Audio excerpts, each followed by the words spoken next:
भक्तों राधे राधे, जय श्री कृष्णा।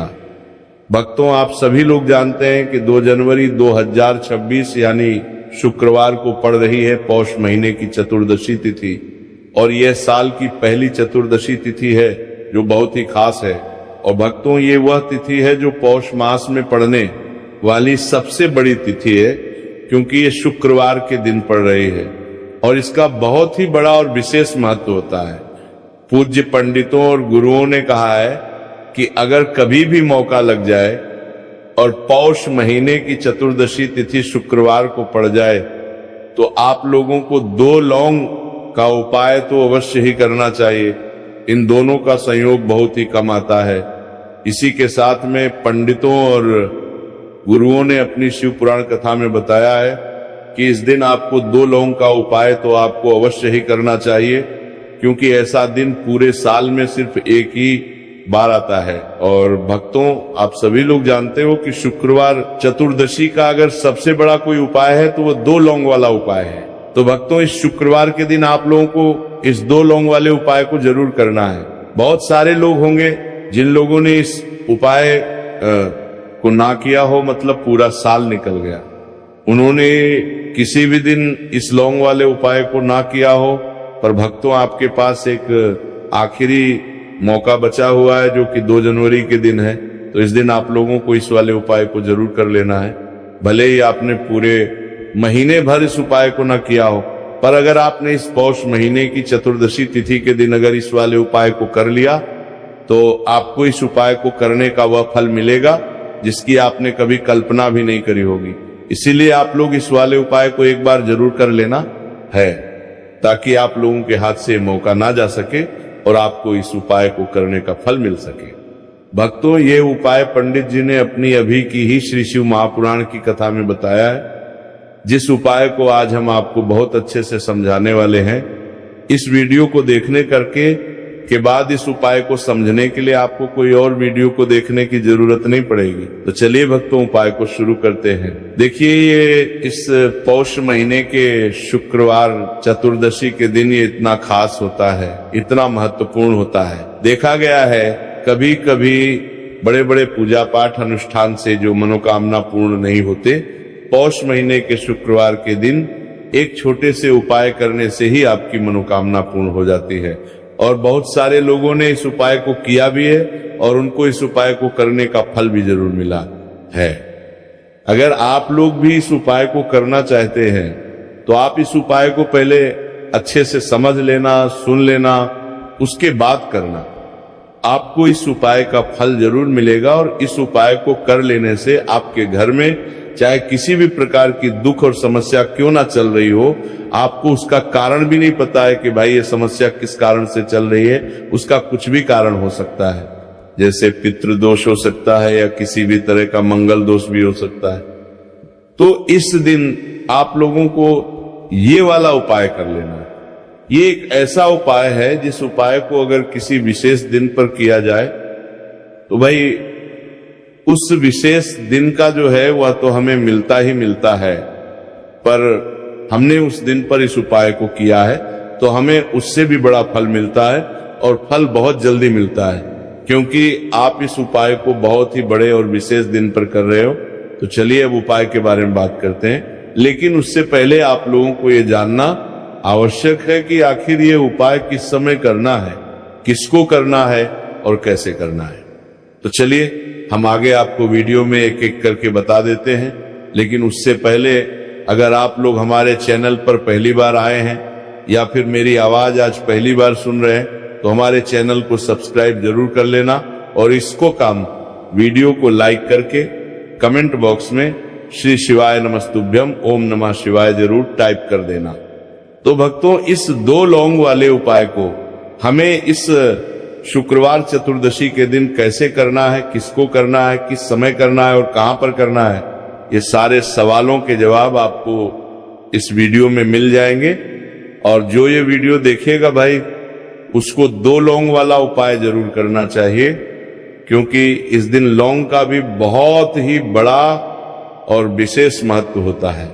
और जब बात आ जाए 2 लौंग की तो ये सोने सुहागा वाली बात हो जाती है। और ये एक बहुत ही बड़ा उपाय हो जाता है इस शुक्रवार चतुर्दशी तिथि का। तो अब भक्तों, इस 2 लौंग वाले उपाय को आखिर करना किसको है, सबसे पहले हम लोग वो बात जान लेते हैं। तो देखो, घर की जो बड़ी माताएं बहनें होती हैं, उन माताओं बहनों में से कोई भी एक बड़ी माता बहन इस वाले उपाय को कर सकती है। और भक्तों, अगर आप चाहे तो अपने घर में से सभी सदस्यों को भी इस उपाय को करवा सकते हैं। अगर किसी व्यक्ति की खुद की कोई मनोकामना है, खुद को की कोई दुख और परेशानी है जो कि वो अपने लिए ही करना चाहता है, इस वाले उपाय को तो वो खुद अपने लिए भी कर सकता है। बाकी अगर कोई घर में से ऐसा है जो कि अपने पूरे घर परिवार की सुख और शांति के लिए ये वाला उपाय करना चाहता है, तो भाई वो भी कर सकता है, उसमें भी कोई दिक्कत वाली बात नहीं है। कहने का मतलब यह है कि इस उपाय को हर एक सदस्य भी कर सकता है और पूरे घर परिवार के सदस्य के लिए घर की बड़ी माताओं बहनों में से कोई एक माता बहन भी कर सकती है। माताएं बहनें अगर घर में उपस्थित ना हो या वह ये वाला उपाय ना कर पा रही हो, तो फिर घर का कोई बड़ा सदस्य भी इस 2 लौंग वाले उपाय को कर सकता है, चाहे फिर वह पुरुष ही क्यों ना हो, उसमें कोई भी दिक्कत वाली बात नहीं है। अब भक्तों, इस लौंग वाले उपाय को हमें करना कहां पर है? देखो, हमें शिवलिंग के पास में जाकर करना है। बहुत सारे लोग प्रश्न करते हैं, हर एक उपाय को करते समय क्या हम इस उपाय को घर पर या मंदिर में कर सकते हैं? देखो, तो इस वाले उपाय को आप मंदिर में करोगे तो अच्छा रहेगा, घर पर नहीं करना इस वाले उपाय को।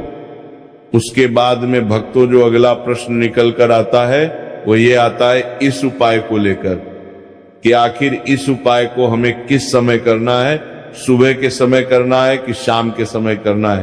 तो देखो, इस वाले उपाय को आप लोग सुबह के समय भी कर सकते हो और शाम के समय प्रदोष काल में भी करना सकते हो। अब अगर आप पूछो कि भाई साहब, सबसे उत्तम समय कौन सा रहेगा इस 2 लौंग वाले उपाय को करने का, तो हम आपसे बस यही कहेंगे कि इस उपाय को आप शाम के समय करेंगे तो ज्यादा बेहतर होगा। बाकी अगर सुबह के समय भी करेंगे तो भी अच्छा होगा, उसमें कोई भी दिक्कत वाली बात नहीं। तो अब भक्तों, जो अगली सबसे बड़ी और महत्वपूर्ण बात आती है वो ये आती है कि सुबह अगर हम उपाय को करेंगे तो हमें कितने बजे से लेकर कितने बजे तक के बीच में करना है, और शाम के समय प्रदोष काल में करेंगे तो हमें कितने बजे से लेकर कितने बजे के बीच में करना है। तो देखो, सुबह जितनी जल्दी हो सके आप उपाय को करने की कोशिश करना। बाकी अगर किसी कारणवश लेट भी हो जाओ, थोड़ी देर भी हो जाए, तो 10 या 11 बजे तक भी आप उपाय कर लेना, पर 12 बजे से ज्यादा देरी ना हो, ठीक है? इस बात का ध्यान रखना। उसके बाद में भक्तों, अगर शाम के समय प्रदोष काल की बात करें, प्रदोष काल का जो समय है होता है वो शाम के 6 बजे से शुरू हो जाता है। मतलब शाम के 6 बजे से लेकर 7 बजे के बीच का जो समय होता है, ये समय प्रदोष काल का समय होता है। पर अभी जो मौसम चल रहा है, इस मौसम में जो है शाम बहुत देरी से होती है, तो आप इस उपाय को 7 या 8 बजे के बीच में भी कर सकते हो। मतलब शाम के 6 बजे से रात 8 बजे के बीच में आप कभी भी इस वाले उपाय को कर सकते हो, उसमें कोई भी दिक्कत वाली बात नहीं है। परंतु शुक्रवार के दिन कोशिश करना कि समय के अंतर्गत ही कर लो, किसी कारणवश ना कर पाओ तो थोड़ा देरी से भी कर सकते हो, आपको उपाय का फल जरूर मिलेगा। देखिए, इस वीडियो में जितने भी उपाय हम आपको बताएंगे सभी उपाय सरल है। देखो, गुरुजी ने कहा है कि शुक्रवार के दिन आपको चौमुख दीपक वाला उपाय तो अवश्य ही करना चाहिए। वीडियो के अंतिम में आपको उपाय बताया जो आपको करना है। देखो, आगे बढ़ने से पहले वीडियो को एक लाइक जरूर करें।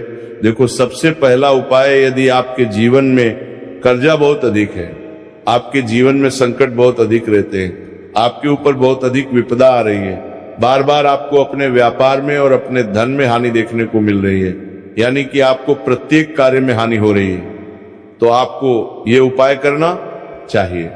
देखिए, इस उपाय के लिए आपको मात्र 1 लौंग का जोड़ा लेना है, यानी कि 2 फूल वाली लौंग लेनी है। साथ में आपको मात्र थोड़ा सा शहद ले लेना होगा और इसी के साथ में आपको तांबे के पात्र के अंदर शुद्ध जल लेना होगा। अब देखिए, इन सभी सामग्रियों को लेकर के आपको भगवान शिव के मंदिर में पहुंच जाना है। देखिए, ये उपाय आप सुबह से लेकर शाम तक कर सकते हैं। तो सबसे पहले तो आपके पास जो 2 फूल वाली लौंग है, उन्हें आपको शहद के अंदर अच्छे से डूबना है, यानी कि दोनों लौंग पर आपको अच्छे से शहद का लेपन कर देना है। अब आपको जो आपके पास एक लोटा जल है, सबसे पहले तो उसे शिवलिंग पर धीरे धीरे समर्पित करना है और श्री शिवाय नमस्तुभयम इस मंत्र का जाप करते हुए समर्पित कर देना है। अब आपके पास जो 2 फूल वाली लौंग है शहद से, उसे आपको शिवलिंग पर अर्पित करना है और आपको प्रार्थना करनी है कि जीवन में जो रोग की स्थिति है वह समाप्त हो, जीवन के जो संकट और समस्याएं हैं वह सभी समाप्त हो, जीवन से जो कर्ज की समस्या है वह समाप्त हो। इस प्रकार से प्रार्थना करते हुए ये जो 2 फूल वाली लौंग ही शहद संयुक्त, इससे आपको शिवलिंग पर अर्पित कर देनी है। आपकी जो भी समस्या होगी इस शुक्रवार के दिन अवश्य ही समाप्त हो जाएगी। तो इस प्रकार से आपको पहला उपाय करना है। अब हम बात कर लेते हैं दूसरे उपाय के बारे में। देखो, ये उपाय आपके लिए सर्वश्रेष्ठ होने वाला है। देखिए, इस उपाय के लिए आपको मात्र 5 हरे मूंग के दाने आपको साबुत लेने हैं, खंडित नहीं होने चाहिए। इस बात का ध्यान रखें। और इसी के साथ में आपको एक तांबे के पात्र के अंदर अपने घर से शुद्ध जल ले लेना है। अब भक्तों, इन सभी सामग्रियों को लेकर के कि आपको सीधे पहुंच जाना है भगवान शिव के मंदिर में। देखिए, इस उपाय को भी आप सुबह भी कर सकते हैं और शाम के समय में भी कर सकते हैं। देखिए, भगवान शिव के मंदिर में पहुंचने के बाद आपके पास जो 5 हरे मूंग है, उनमें से पहला जो हरा मूंग है, आपको शिवलिंग के सामने जो नंदी महाराज होते हैं और उनका जो पैर उठा हुआ होता है, वहां पर आपको पहला हरा मूंग समर्पित कर देना है और आपको ओम नमः शिवाय इस मंत्र का जाप कर लेना है। फिर आपको दूसरा हरा मूंग लेना है और शिवलिंग पर जो श्री गणेश जी वाला स्थान होता है, वहां पर आपको ये दूसरा हरा मूंग समर्पित कर देना है। यानी कि शिवलिंग के सीधे तरफ आपको ये दूसरा हरा मूंग समर्पित करना है और फिर आपको ओम नमः शिवाय या फिर ओम लक्ष्मी नारायण नमः इस मंत्र का जाप कर लेना है। तीसरा, हरा मूंग का दान आपको भगवान शिव की सबसे प्रिय पुत्री माता शोक सुंदरी वाले स्थान पर समर्पित करना होगा। शिवलिंग की जो जलाधारी होती है, जहां से जल बह के आता है, उसी जलाधारी के बीच में जो कहीं ना कहीं उठी हुई लाइन होती है सांप की आकृति के रूप में, वहीं पर आपको तीसरा हरा मूंग समर्पित करना है और फिर आपको ओम नमः शिवाय इस मंत्र का जाप कर लेना है। अब भक्तों, चौथा जो हरा मूंग है, उसे आपको भगवान कार्तिकेय जी का जो स्थान होता है शिवलिंग पर, वहां पर आपको ये चौथा हरा मूंग का दाना समर्पित कर देना है और आपको ओम नमः शिवाय इस मंत्र का जाप कर लेना है।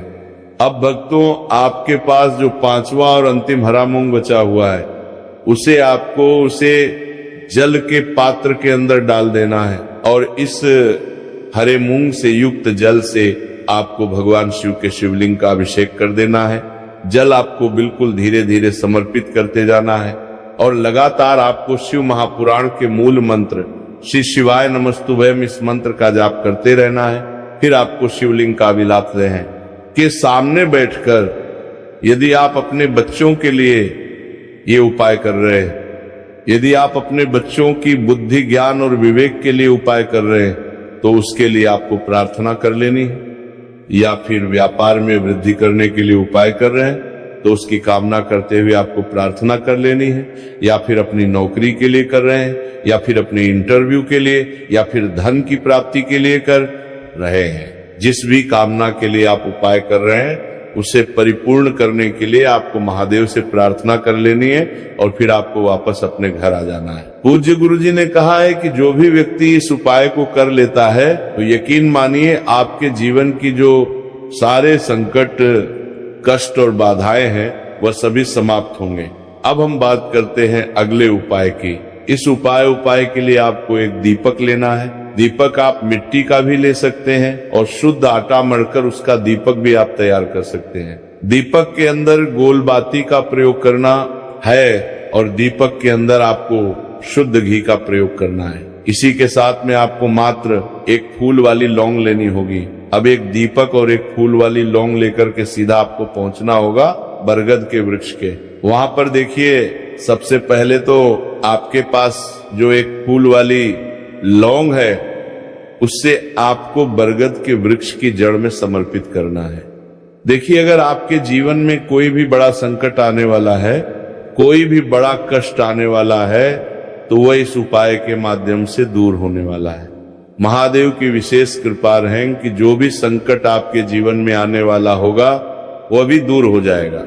तो आपको एक लौंग समर्पित करनी है बरगद के वृक्ष की जड़ में, और वहीं पर आपको जो है गोल बाती वो दीपक जो आप लेकर के गए हैं उससे भी वहां पर प्रज्वलित कर देना है।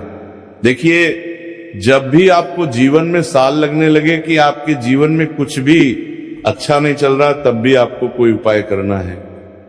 तो इस प्रकार से आपको ये उपाय करना है। अब हम जान लेते हैं चौथे विशेष उपाय के बारे में। देखिए, यदि आपके विवाह में, शादी में कोई भी समस्या आ रही है, यदि आपका जो कर्ज है वो दिन पर दिन बढ़ते ही जा रहा है, तो आपको ये चमत्कारी उपाय करना चाहिए। कोई भी समस्या अगर जीवन में है तो उसे दूर करने के लिए आपको ये उपाय करना चाहिए। मंगल दोष से जुड़ी हुई समस्या भी है, तब भी आपको ये उपाय करना चाहिए। देखिए, इस उपाय के लिए आपको एक तांबे के पात्र के अंदर अपने घर से शुद्ध जल लेना है और इसी के साथ में आपको एक चुटकी लाल चंदन लेना होगा। अब आपको क्या करना है कि जो लाल चंदन आपने लिया है उसे आपको उससे जल के पात्र के अंदर डाल देना है, और ये जल जो है आपको लाल चंदन से युक्त तैयार कर लेना है। और ये लाल चंदन से युक्त जल आपको भगवान शिव के मंदिर में लेकर के पहुंचना है। लेकिन ये उपाय भी आप सुबह से लेकर के शाम तक कर सकते हैं। अब भक्तों, ये जो लाल चंदन से युक्त जल है, इससे आपको भगवान शिव के शिवलिंग पर धीरे धीरे अर्पित कर देना है और आपको लगातार श्री शिवाय नमस्तुभयम इस मंत्र का जाप करते रहना है। देखिए, यदि आपके जीवन में विवाह से जुड़ी समस्या चल रही है तो आपको मंगलेश्वर महादेव का स्मरण करना है, और जीवन में अधिक कर्ज की समस्या है तो आपको मुक्तेश्वर महादेव का स्मरण करना है। देखना, एक दिन आपकी सब तरह की समस्या जल्दी ही समाप्त हो जाएगी।